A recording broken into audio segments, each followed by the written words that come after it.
चलिए आज मलिक मोहम्मद जायसी की कुछ प्रमुख रचनाओं पर एक नज़र डालते हैं।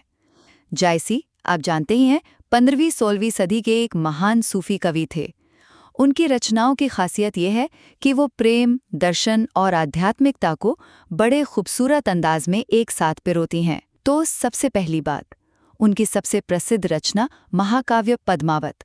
अब ये कहानी सुनने में तो चित्तौड़ के राजा रतन सेन और राजकुमारी पद्मावती की प्रेम कहानी लगती है, लेकिन इसका असली मतलब कहीं ज्यादा गहरा है। ये असल में आत्मा की परमात्मा से मिलने की यात्रा को दिखाती है। मतलब इतिहास और कल्पना का एक अद्भुत संगम।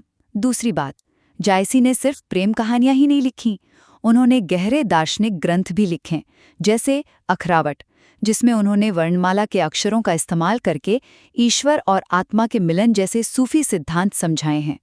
और फिर है आखिरी कलाम, जिसमें क़यामत यानी प्रलय के दिन का वर्णन है।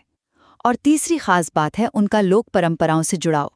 उनकी एक रचना है कहरनामा, जो कहरवा लोकगीत की शैली में है और दुनिया के फानी होने की बात करती है।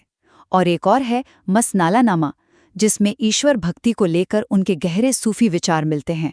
तो कुल मिलाकर जायसी की रचनाएं इंसानी प्रेम से लेकर आध्यात्मिक खोज तक का एक पूरा सफर दिखाती